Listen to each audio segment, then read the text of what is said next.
기후가 다시 따뜻해지면 북극성 생물들은 북쪽으로 후퇴했을 것이고 곧이어 보다 온화한 지역의 생물들이 뒤따라 후퇴했을 것이다.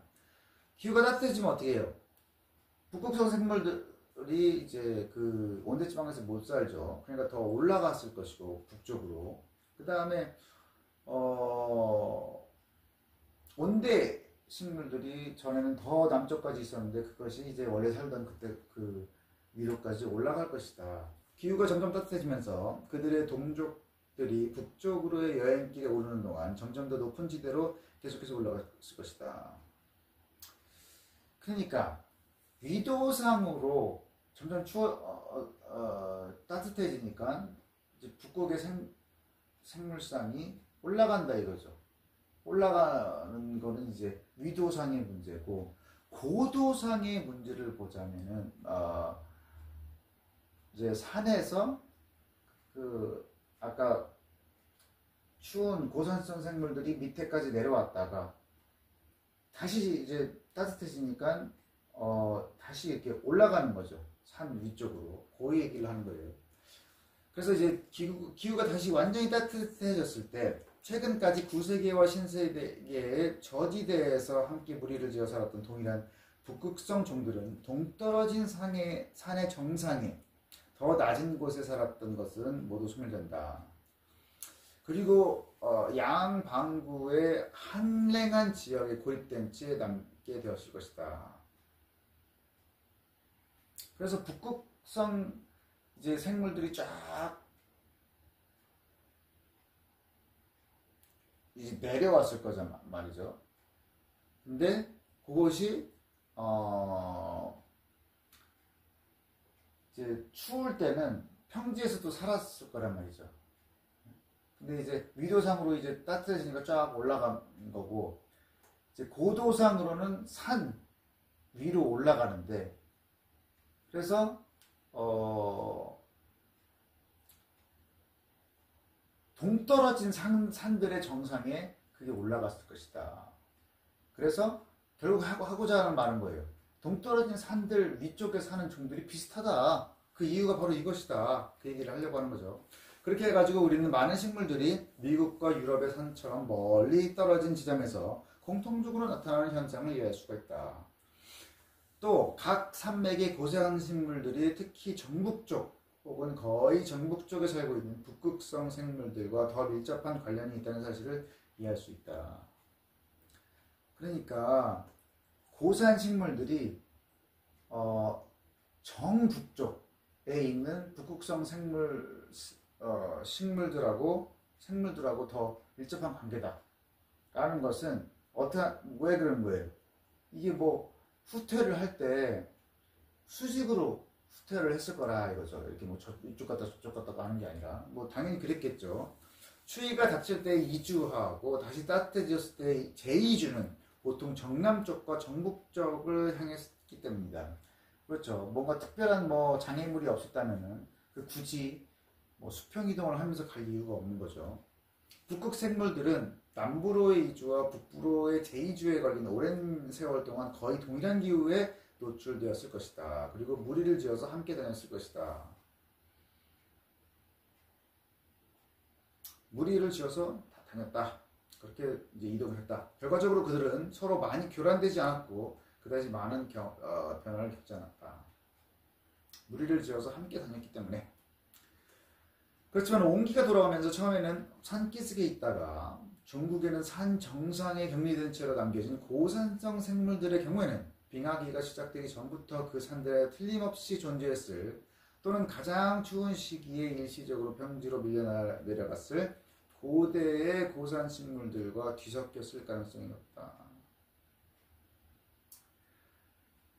그렇죠. 이제 위도상으로 밑으로 내려왔다가 올라가는 것은 무리를 지어서 내려갔다 올라가기 때문에 뭐 특별히 섞일 게 없는데, 고산지대에서 내려온 것들이 있단 말이죠.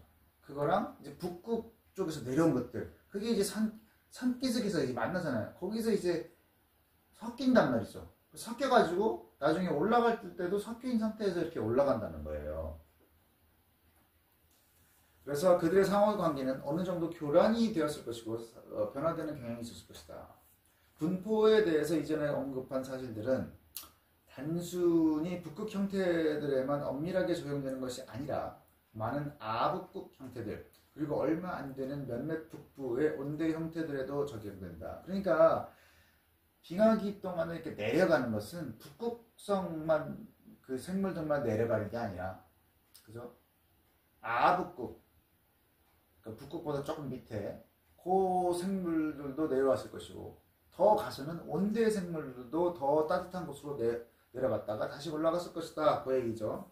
이들 중 일부는 북아메리카와 유럽의 더 낮은 산맥들이나 평지에 있는 것과 동일하기 때문이다. 그러니까 이제 북쪽으로 남쪽으로 내려왔다가 북쪽으로 다시 올라갔는데 그게 뭐랑 비슷하냐?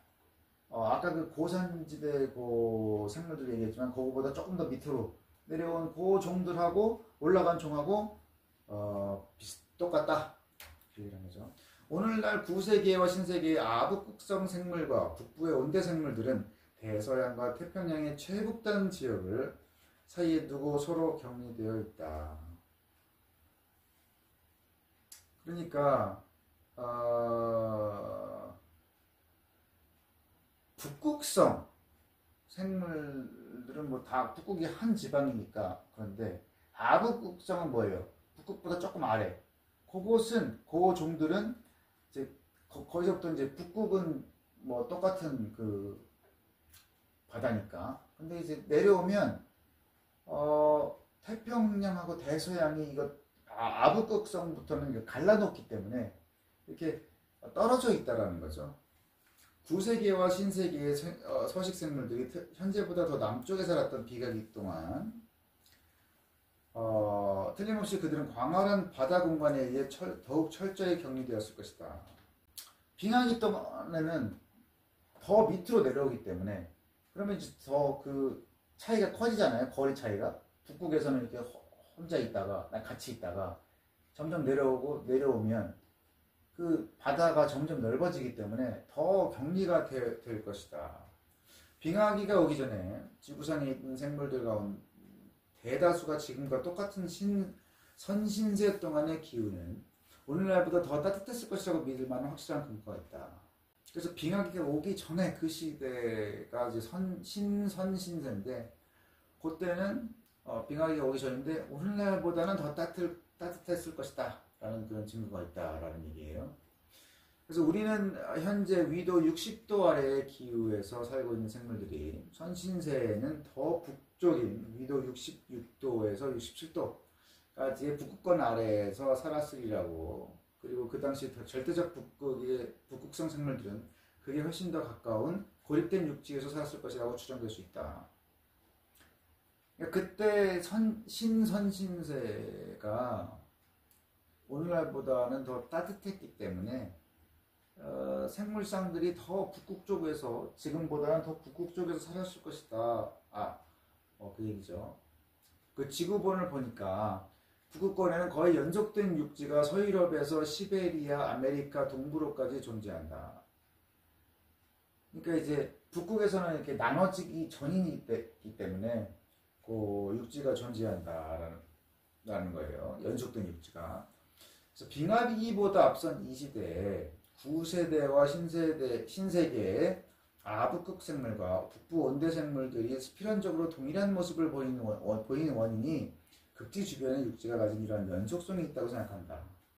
그러니까 이제 아북극 생물하고 북부 온대 생물들이 왜 같은 모습을 보이느냐, 왜 같냐 라는 것은 신선신세 동안 더 따뜻했으니까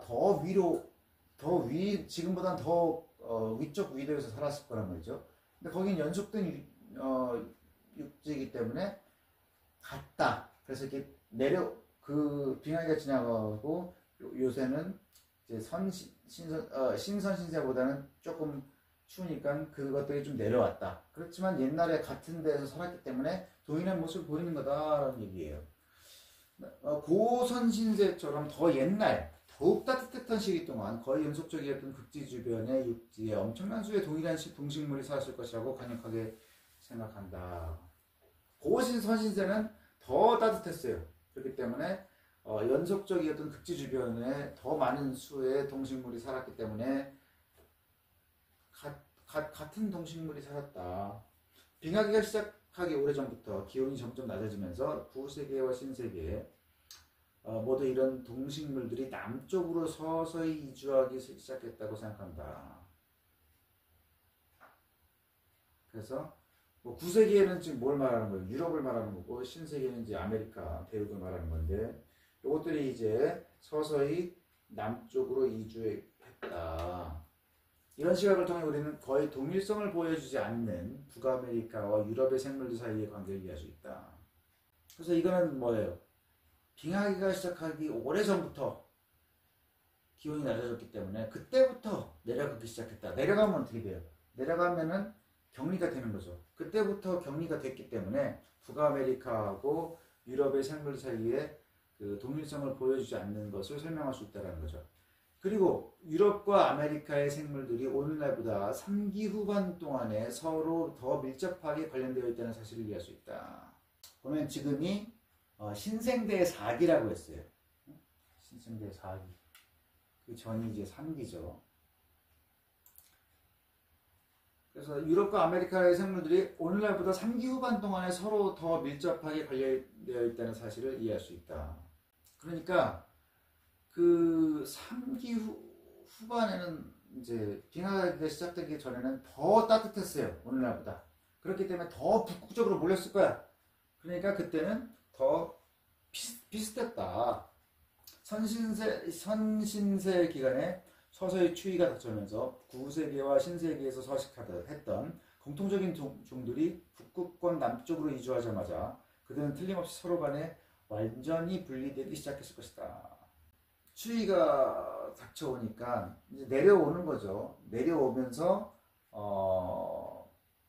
북극권 남쪽으로 이제 이주하면서 내려오면서 분리가 시작됐다.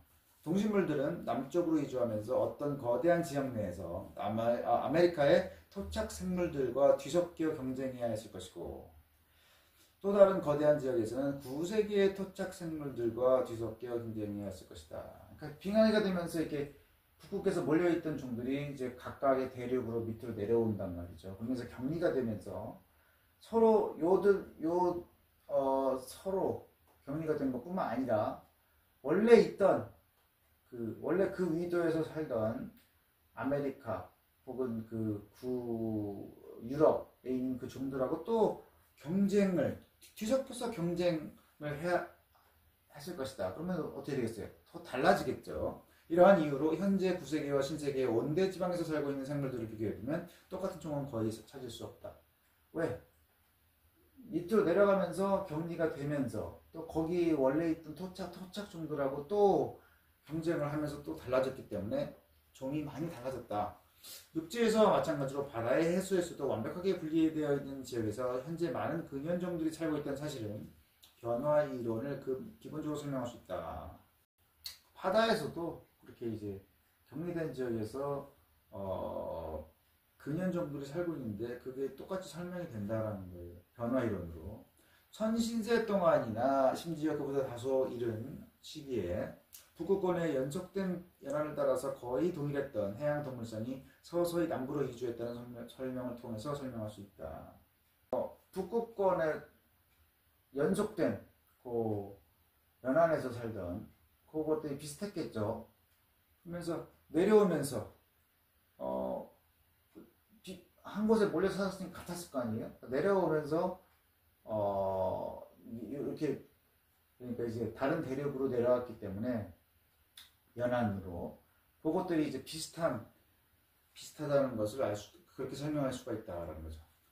북아메리카 온대 지역의 동해안과 서해안의 현준화는 많은 제3기의 대표적인 형태들의 존재를 이해할 수 있다고 본다.